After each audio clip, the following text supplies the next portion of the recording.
नमस्कार मित्रांनो, पारू पुढील प्रोमध्ये आयल्याचा प्लॅन ऐकून मोनिका शॉकच होते आणि स्वतःला वाचवण्यासाठी प्रियाला इमोशनल करायचा प्रयत्न करते आणि प्रीतमबद्दल चांगलं बोलायला लागते आणि म्हणते, प्रीतम खूप चांगला आहे गं, त्याचं तुझ्यावर खूप प्रेम आहे.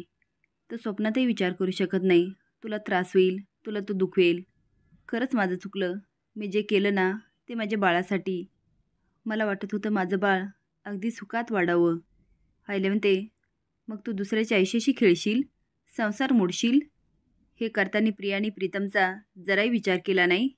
बरं झालं मी प्रीतमवर विश्वास ठेवला, नाहीतर केवढा अनर्थ घडला असता. तू जेव्हा फोनवर तुझ्या बॉयफ्रेंडशी बोलत होती तेव्हा पारू आणि आदित्य तिथेच होते. त्यामुळे त्या दोघांना तुझा प्लॅन सगळा कळाला आणि त्यांनी मला सांगितलं. पण मला कळतच नव्हतं तू कुठल्या हॉस्पिटलमध्ये जाते. ते कळण्यासाठी मीच आदित्यला सांगितलं की प्रीतम आणि मोनिकाची DNA टेस्ट करूया, आणि तू बरोबर त्यामध्ये फसली. ज्या हॉस्पिटलमध्ये तू जात होती बरोबर तिथेच गेली आणि तुझ्या बॉयफ्रेंडला सांगून तिथे सगळं सेट केलं. मग आठवतं आदित्य बोललेला असतो, प्रीतम चल ना, आपल्याला काही फॉर्मॅलिटीज पूर्ण करायच्या. ते दोघंही निघून जातात. आता पारू विचार करते, मोनिकाला एकटीला सोडायला पाहिजे, म्हणजे काय ते कळेल. तेव्हा मोनिका खूप सैरबैर असते. ती विचारते, पाणी प्यायचं का? मोनिका म्हणते नाही. पारू म्हणते, पण मला लई ताण लागली, मी पिऊन येते आ. ती आता निघून जाते आणि ऋषिकेश येतो. त्याला बघून मोनिका खूप खुश होते आणि ते ऋषिकेश, बरं झालं तू आला, मला खूप भीती वाटत होती. तो मोनिका, मी सगळं सेट केलं, तो अजिबात काळजी करायची नाही. प्रीतमची DNA टेस्ट बरोबर मॅच होणार. मोनिका म्हणते, ऋषिकेश तू किती करतो माझ्यासाठी, आणि त्याला मिठी मारते.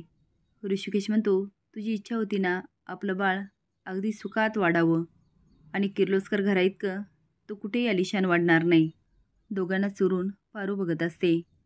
आता मोनिका त्या घरामध्ये राहण्यासाठी खूप प्रयत्न करते आणि हात जोडून म्हणते, प्रिया मला माफ कर. आता प्रीतमची माफी मागते. आईला म्हणते, पण माझं मन प्रीतम इतकं मोठं नाही. तिथे आता ऋषिकेश पण येतो, कारण त्याने आईल्यासमोर सगळं कबूल केलेलं असतं.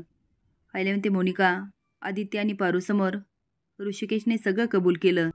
आता मोनिका प्रीतमचा सारा घ्यायला लागते. आईला म्हणते, प्रीतमचं मन मोठं असेल पण माझं नाही. मी पोलिसांना बोलवण्याआधी तू ऋषिकेशसोबत चालती हो. आता तिच्यासमोर काही पर्याय नसतो. ती निघून जाते.